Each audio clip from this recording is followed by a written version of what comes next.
Retour des vraies voix avec Philippe Bilger, Adrienne Breton, c'est Philippe Deveul. Olivier Véran a donné une conférence de presse hier sur l'état de la situation sanitaire en France. Une situation très inquiétante, notamment en Ile-de-France où les hôpitaux sont saturés.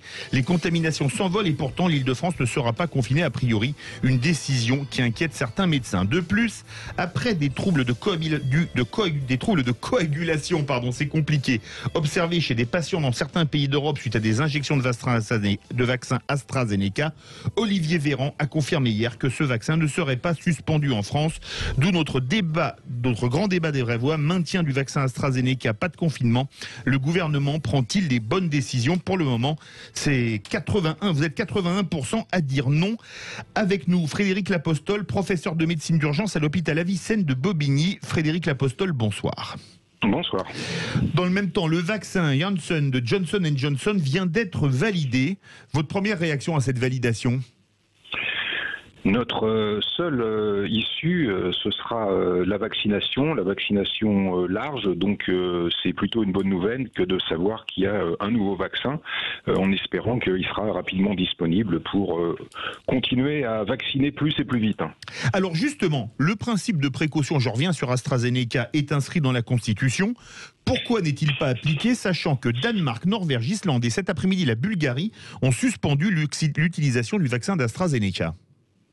Probablement parce que les autorités européennes ont considéré que l'incidence des événements que vous évoquez, les événements de constitution de thrombus et a priori d'embolie pulmonaire, n'était pas augmentée parmi le nombre de patients qui a été vaccinés. Pour bien comprendre, l'embolie pulmonaire, c'est quelque chose comme 100 000 patients en France dans une année. Donc c'est relativement fréquent.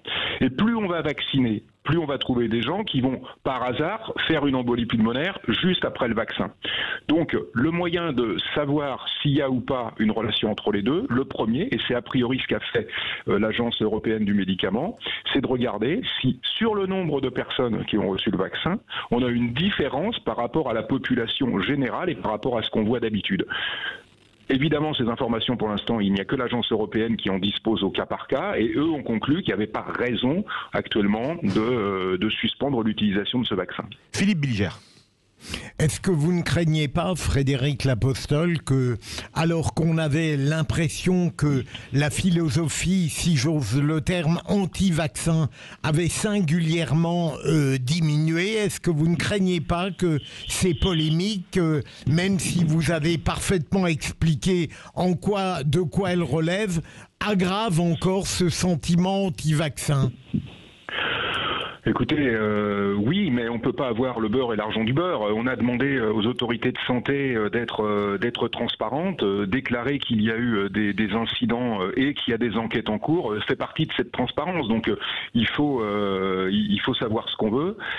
Pour l'instant, on n'a pas, encore une fois, j'insiste, d'autres issues que le vaccin.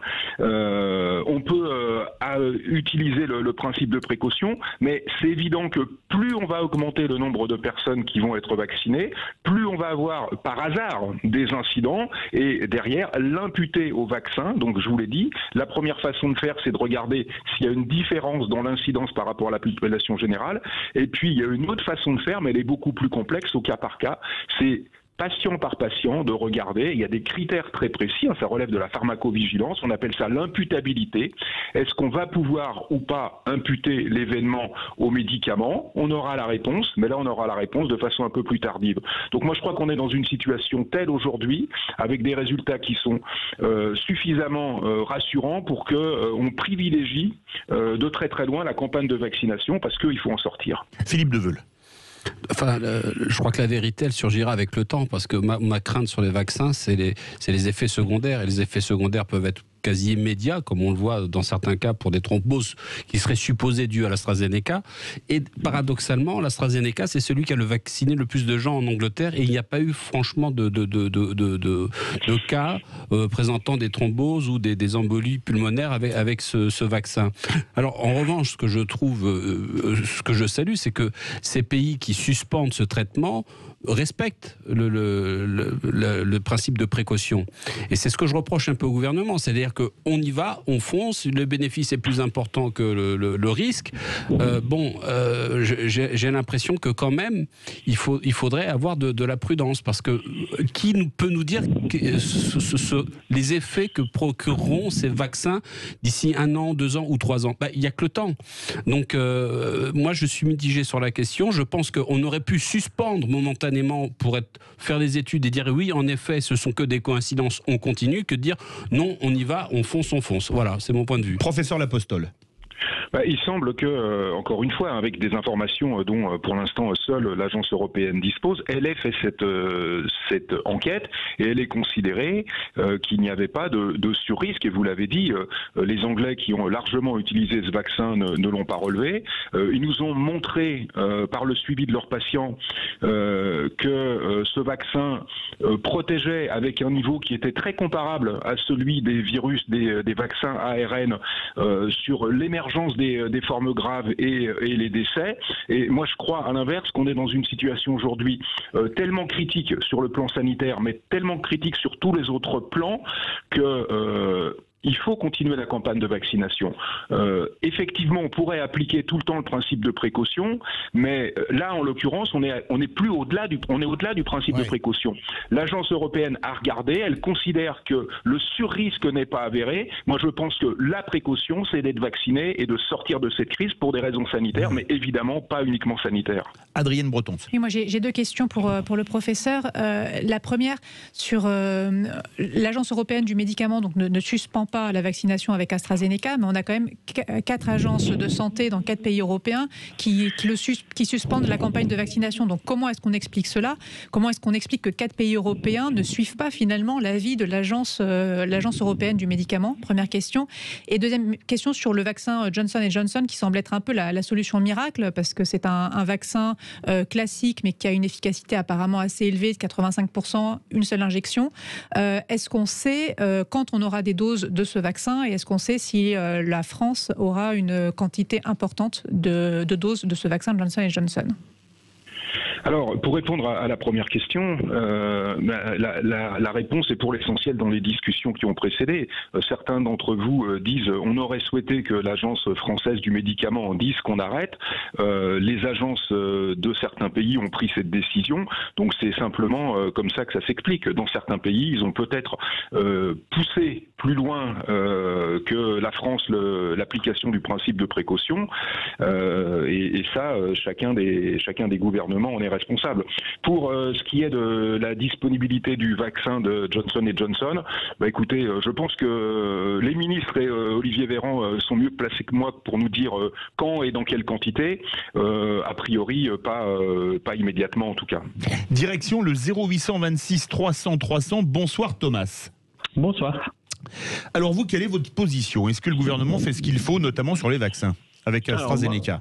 Ouais, moi, en ce qui concerne le vaccin AstraZeneca, moi, je pense que, alors déjà, moi, je considère que ce n'est pas le gouvernement qui prend ce genre de décision, mais c'est bien en France l'Agence nationale de sécurité du médicament, et qui vient d'ailleurs de donner un avis très clair qui dit qu'il faut continuer la vaccination avec AstraZeneca, et ça se fait. Il faut savoir aussi, moi, j'ai un site web qui s'appelle cartedudéconfinement.fr sur lequel il y a entre autres le suivi de la vaccination. Aujourd'hui, il y a 118 613 personnes qui ont été vaccinées par un vaccin AstraZeneca. Et sur ces 118 613 personnes, il y a un seul cas de thrombose multiple en France. Donc, il faut aussi se dire qu'effectivement, comme le disait le professeur tout à l'heure, c'est fort probable que ça n'est pas dû à ce vaccin, mais c'est simplement un cas de thrombose qui se serait manifesté aussi sans ce vaccin. Donc il ne faut pas, à un moment, je pense qu'il ne faut pas non plus se dire on devient hystérique quand on a un cas de quelque chose, parce que ça peut se produire dans la vie normale sans aucun vaccin. C'est pas forcément lié au vaccin. Vous dites qu'il ne faut pas jeter le bébé avec l'eau du bain, en clair. Exactement, parce que je pense que justement aujourd'hui, alors quand on le demande, je pense à n'importe quel Français, alors moi je suis pas français, mais quand j'habite quand même en France, quand on demande à n'importe quel Français si aujourd'hui il aimerait se sortir de la situation Covid-19 avec toutes les contraintes qui vont avec, je pense qu'il n'y en a pas un qui va vous dire non. Thomas, vous avez une pointe d'accent, vous êtes originaire de quel pays ? Je viens des Pays-Bas, moi. La vaccination se passe mieux aux Pays-Bas qu'en France ? Vous devez avoir de la famille là-bas encore ? Alors, j'ai de la famille là-bas, effectivement, toute ma famille est là-bas. Alors, qu'est-ce qu'on peut appeler mieux ou pas, ou moins bien ? Les Pays-Bas, souvent, les choses sont organisées de façon un peu carrée, donc c'est à nouveau le cas. En revanche, il n'y a pas plus de vaccinations, donc en termes de pourcentage, quand on ramène à la population, qui ont été faites aux Pays-Bas qu'en France. Et c'est aussi ça, moi, qui me gêne souvent avec le point de vue français. Sur ces choses-là ou sur plein d'autres choses, c'est qu'en fait, on est un peu nombriliste en France. C'est-à-dire qu'on regarde ce qui se passe en France, on se dit, c'est pas bien, sauf qu'en fait, quand on regarde autour de nous, on se rend compte, si effectivement on a cette ouverture d'esprit de regarder autour de nous, on se rend compte qu'on n'est pas si mauvais que ça. Aujourd'hui, en France, on est quand même je crois qu'on est dans le top 5 des pays qui a administré le plus de doses. Alors, quand on le ramène aux 70 millions de personnes en France, c'est faible, mais en termes de nombre de doses, c'est assez élevé. Donc, il faut aussi comparer les choses qui sont comparables. Merci Thomas. On va faire réagir le professeur L'Apostole. Écoutez, je suis globalement d'accord avec cette position. On voit bien qu'il y a une relative homogénéité dans les pays européens sur la population vaccinée. Si on met de côté les Britanniques, mais de fait, ils ne sont plus stricto sensu dans l'Europe, ne serait-ce que par le fait que la commande a été commune et le dispatching théoriquement relativement équitable. Donc après, certains pays sont allés plus vite, ont été un peu mieux organisés pour vacciner et être un peu en avance, mais globalement, les pays européens sont assez homogènes dans le taux de population vaccinée, ce qui est complètement attendu en fait. Professeur L'Apostole, sur la phase 2 après le vaccin, le reconfinement, certains appellent à un reconfinement de l'Île-de-France. Qu'est-ce que vous en pensez ? Il est trop tard. Il est trop tard. D'abord, la stratégie qui a été choisie il y a quelques semaines de ne pas confiner, on savait que c'était une espèce de pari parce que on est bien placé maintenant. Ça fait quand même 1 an qu'on se rend compte que les prévisions, les prédictions ont rarement été pertinentes. Donc, le pari a été fait de ne pas confiner. Il a été maintenu ce pari quand le Pas-de-Calais a été confiné alors que l'Île-de-France n'a pas été confinée. Ce jour-là, il y avait autant de cas pour 100 000 habitants en Seine-Saint-Denis que dans le Pas-de-Calais. Donc la décision a été maintenue. La ligne de conduite est la même. On est aujourd'hui dans une situation en Île-de-France et en particulier dans l'est de l'Île-de-France, en Seine-Saint-Denis, où de toute façon on est déjà débordé. Et si on confine maintenant, les effets bénéfiques d'un confinement se feraient sentir dans 8-10 jours. Pour gérer la crise actuelle, il est trop tard. Donc les 10 prochains jours, on va devoir les gérer comme on peut. Mais si ça continue à monter, ça va être très très compliqué. Philippe Bilger, vous craignez un nouveau confinement ? Ou c'est trop tard, comme le dit le professeur L'Apostole, pour vous ? Je le crains, tout en n'étant pas évidemment savant comme le professeur L'Apostole. Je crois qu'on y va. Si j'ai bien écouté le ministre Véran hier soir, il nous l'annonce, je dirais presque de manière certaine, mais je constate que le professeur, qui s'y connaît mieux que moi, dit que ce serait trop tard et sans doute parfaitement inutile. Donc les perspectives ne sont pas roses. Adrienne Breton-Squiel est en rose d'ailleurs, pour ceux qui nous regardent en Facebook Live. Non, mais la meilleure solution, effectivement, pour éviter le confinement, le professeur l'a dit, c'est la vaccination. Alors, je voudrais juste revenir quand même sur les chiffres, parce que moi, j'ai pas la même lecture que ce que nous a dit l'auditeur. Thomas, j'ai l'impression qu'on est plutôt en retard en termes de vaccination. On est à 8% de la population vaccinée en France. Le professeur me corrigera si ce n'est pas le cas. Ce qui veut dire qu'on a à peu près 4 millions de personnes vaccinées en France. Au Royaume-Uni, il me semble qu'ils sont à 23 millions de personnes vaccinées. Donc, on a quand même un retard là-dessus. Et d'où une question pour le professeur. Est-ce qu'on ne devrait pas changer de stratégie sur la vaccination et adopter la stratégie du Royaume-Uni qui a vacciné en première dose quasiment tout le monde, quitte à décaler la seconde dose, avec comme argument que la première dose permet déjà d'avoir une certaine immunité. Ah oui. Donc est-ce qu'on ne devrait pas faire ça pour vacciner plus rapidement et plus largement la population et puis du coup arrêter les confinements? C'est une vraie question stratégique. Au moment où les Britanniques ont fait ce choix, c'était là aussi un peu un pari. Et puis les études qu'ils ont réalisées dans le suivi de leurs patients montrent que cette stratégie est gagnante. Elle est gagnante deux fois. Elle est gagnante parce que ça n'altère pas l'immunité des patients et puis parce que évidemment ça permet de vacciner plus vite plus de monde. Donc oui, c'est une hypothèse. Comme vous le savez, pour l'instant, elle n'est pas c'est pas une hypothèse qui est retenue, mais je suis complètement d'accord avec vous pour dire qu'on a vacciné aujourd'hui avec une première dose quelque chose comme 4 ou 4,5 millions d'habitants.